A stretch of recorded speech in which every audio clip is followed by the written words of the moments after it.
शीतकालीन सत्र 2 दिन के भीतर ही समाप्त हो गया और इसे लेकर समाजवादी पार्टी सरकार पर निशाना साध रही है। हमारे साथ बीजेपी एमएलसी सुभाष यदुवंशी जी हैं, उनसे जानेंगे। सुभाष जी, बहुत निशाना समाजवादी पार्टी साध रही, कह रही कि सरकार चर्चा से भाग रही है, इसीलिए इतना छोटा सत्र कराया। सत्र तो वाकई छोटा रहा, 2 दिन के भीतर ही खत्म हो गया।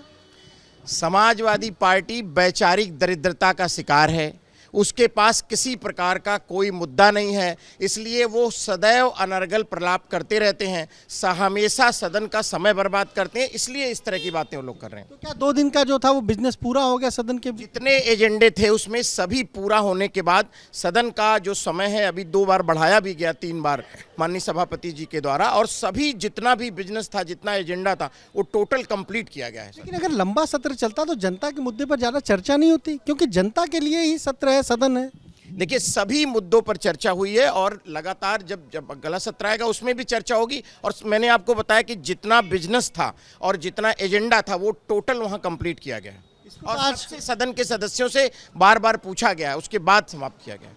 वो कह रहे हैं कि ये आज का काला दिन है, आज का लोकतंत्र में आज का जो दिन है वो अध्याय में काला दिन के तौर पर लिखा है। क्या है कि बुलेट लोकतंत्र में बुलेट पर विश्वास करने वाले समाजवादी पार्टी के लोग बैलेट की जब राजनीति देख रहे हैं तो वो एकदम से घबराए हुए हैं और पूरी तरह से अनर्गल प्रलाप कर रहे हैं। इसका कोई मतलब नहीं है और भारतीय जनता पार्टी हमेशा से हर चीज़ का सदुपयोग करते हुए उसका संचालन करती है। अभी आपने देखा होगा कि कैसे मैनपुरी का उपचुनाव हुआ है, आप वहाँ थे भी, आपकी ड्यूटी लगाई थी पार्टी था, और वहाँ के हार की आशंका से घबरा करके लोगों का ध्यान इधर उधर भटकाने के लिए इस तरह की बातें समाजवादी लोग करते रहते हैं। उनका समाजवाद से भी कुछ लेना देना नहीं है। लोहिया जी की आत्मा आसमान में रो रही होगी इन लोगों का कृत्य देख करके, तो इन लोगों पे क्या बात करना है, आप लोग तो इतने दिन से कवर करते जानते हैं।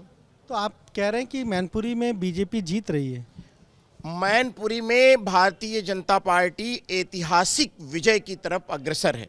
आप एक चीज़ देखिए, एक छोटी सी बात मैं आपको बताता हूं कि माननीय मुलायम सिंह जी 94,000 वोटों से जीते थे और जिस समय वो 94,000 वोटों से जीते थे उस समय बहुजन समाज पार्टी के साथ उनका गठबंधन था।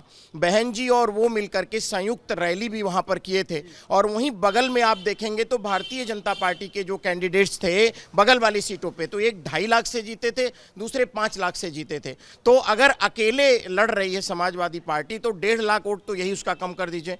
और इस समय बहुजन समाज पार्टी नहीं लड़ रही है तो उसके जो भी समर्थक थे वो टोटल भारतीय जनता पार्टी की तरफ आएंगे। और क्यों आएंगे ये भी बता दे रहे हैं, क्योंकि माननीय प्रधानमंत्री श्री नरेंद्र मोदी जी, उत्तर प्रदेश के यशस्वी मुख्यमंत्री माननीय योगी आदित्यनाथ जी की जो योजनाएं हैं जन कल्याण की, उसके सबसे ज़्यादा लाभार्थी वही लोग हैं और सपा से प्रताड़ित भी वही सबसे ज़्यादा हैं। इसलिए हम लोग प्रचंड विजय दर्ज करेंगे। और एक और बात, डिम्पल जी का ये कहना रहता है हमेशा कि भाई हम अकेले लड़ेंगे कन्नौज की तरह तभी जीत पाएंगे, इसलिए भी ज़्यादा ये लोग परेशान हैं कि भारतीय जनता पार्टी के पास एक ताकतवर कैंडिडेट है वहाँ पर।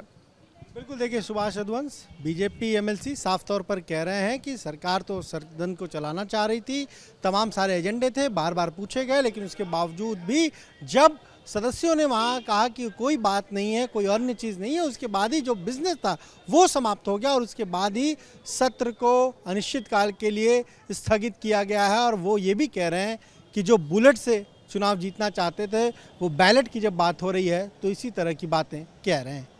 कैमरे में प्रमोद के साथ अनुभव शुक्ला, एबी गंगा, लखनऊ।